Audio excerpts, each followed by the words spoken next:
Oh, forgive me. Oh, forgive me. Have mercy on me. Guide me. Have mercy on me. Guide me. Oh, forgive me. الحمد لله رب العالمين والصلاة والسلام على سيد المرسلين أما بعد فأعوذ بالله من الشيطان الرجيم بسم الله الرحمن الرحيم الصلاة والسلام عليك يا رسول الله وعلى آلك وأصحابك يا حبيب الله الصلاة والسلام عليك يا نبي الله وعلى آلك وأصحابك يا نور الله. Dear viewers of Madani Channel, you're watching the program Repentance, and today inshallah we will be bringing beautiful accounts before you of those who repented sincerely in the court of Allah subhanahu wa ta'ala, so that the passion of repenting sincerely in the court of Allah Almighty can also ignite in our hearts. Before that, let's listen to a virtue of sending salawat upon the Holy Prophet sallallahu alaihi wasallam. The Holy Prophet sallallahu alaihi wasallam stated that the one before whom I mention and he does not recite salat upon me, then he abandons the path to Jannah, the path to paradise. So dear viewers of Madani Channel, we come to know such a severe admonition we've been given in this hadith regarding those who want to attain paradise. We all want to attain paradise, but we've been told over here that the one in front of whom the Holy Prophet ﷺ was mentioned and he doesn't send blessings upon the Prophet ﷺ, then it is as if he's abandoned the path to paradise. He's forgotten the path of paradise. May Allah Almighty save us from being amongst those who are these unfortunate people. And may Allah Almighty enable us to be amongst those fortunate people who will enter paradise without accountability.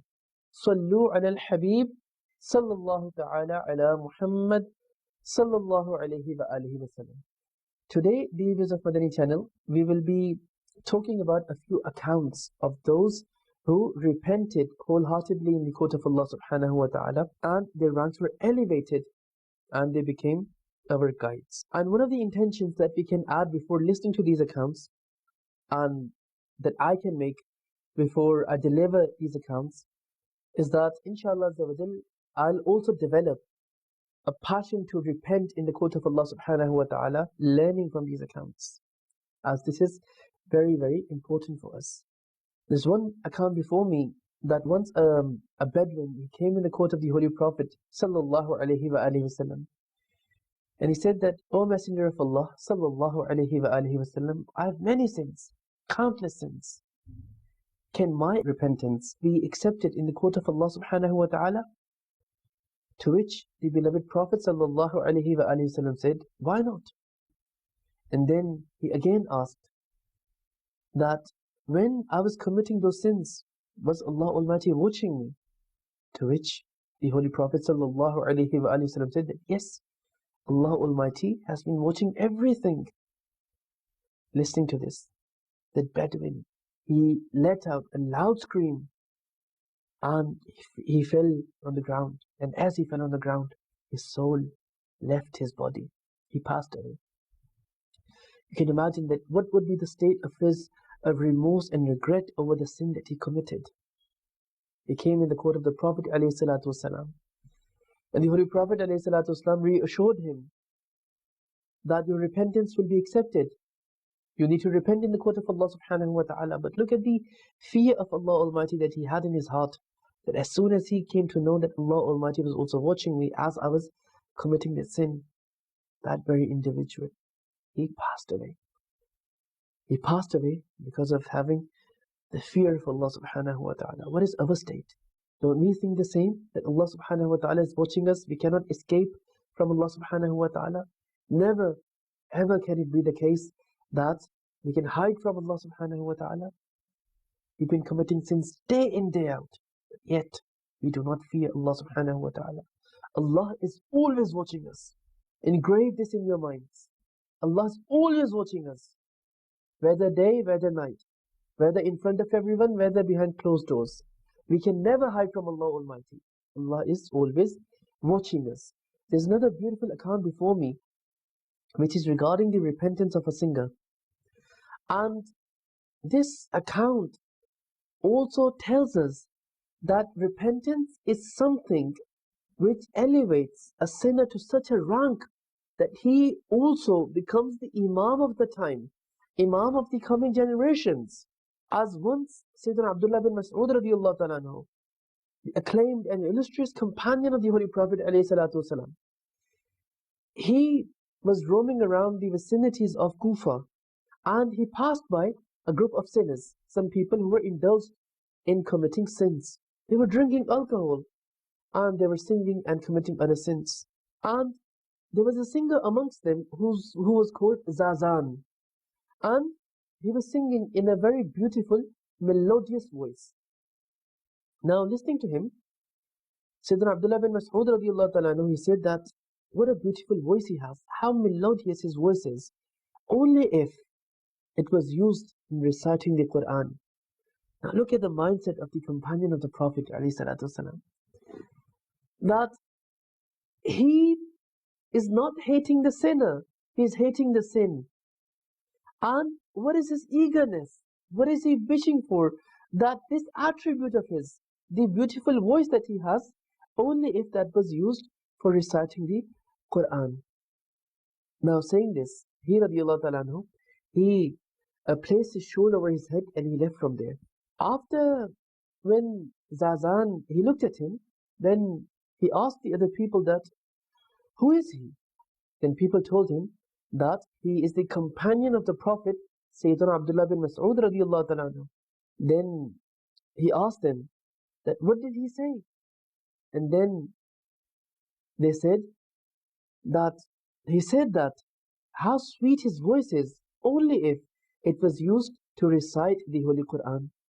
As soon as he heard these words, an amazing awe, a state of awe overcame his heart, and he straight away broke his musical instrument, banging it, smashing it on the ground. He stood up and quickly he went towards Sayyidina Abdullah bin Mas'ud radiallahu ta'ala anhu. He placed a handkerchief around his neck and he started to cry in front of Sayyidina Abdullah bin Mas'ud radiallahu ta'ala anhu. Sayyidina Abdullah bin Mas'ud radiallahu ta'ala anhu, he embraced him, he hugged him, and they both started to cry imploringly. And he radiallahu ta'ala anhu said that, why should not I consider someone beloved to me?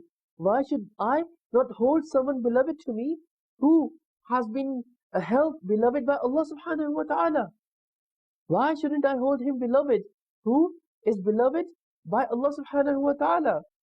So, Sayyidina Zazan rahmatullahi ta'ala alayh, he repented from his sins and he adopted the company of Sayyidina Abdullah bin Mas'ud radiallahu ta'ala anhu, and he acquired the knowledge of Quran from him and other sciences of knowledge, to the extent that Sayyidina Zazan rahmatullahi ta'ala alayh became an imam in knowledge. And many narrations of Sayyidina Abdullah bin Mas'ud radiallahu ta'ala anhu have been narrated on the authority of Sayyidina Zazan rahmatullahi ta'ala alayh. So dear viewers of Madani Channel, you see, Sayyidina Zazan rahmatullahi ta'ala alayh, before repenting, what was his state?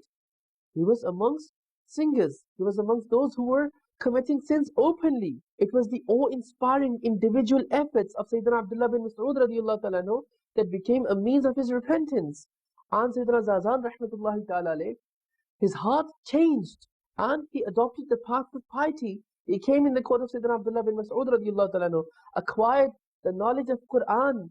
He rahmatullahi ta'ala alayh acquired the knowledge of other branches of knowledge as well, and eventually became the Imam of the time, Imam of other people as well. And we also came to know that many traditions of Sayyidina Abdullah bin Mas'ud radiallahu ta'ala anhu that we know today are narrated on the authority of Sayyidina Zazan rahmatullahi ta'ala alayh. What great rank he ended up having. So this is what repentance does. Now, the repentance of Zazan rahmatullahi ta'ala alayh was sincere. It was pure. He broke his musical instrument by smashing it on the ground. And he became remorseful. He cried when he came in the court of Sayyidina Abdullah bin Mas'ud radiallahu ta'ala anhu. And Sayyidina Abdullah bin Mas'ud radiallahu ta'ala anhu also embraced him. And he radiallahu ta'ala anhu also mentioned the fact that this individual is now beloved in the court of Allah subhanahu wa ta'ala, then why shall I not keep him beloved to myself? He is highlighting the fact that he has repented wholeheartedly and sincerely now.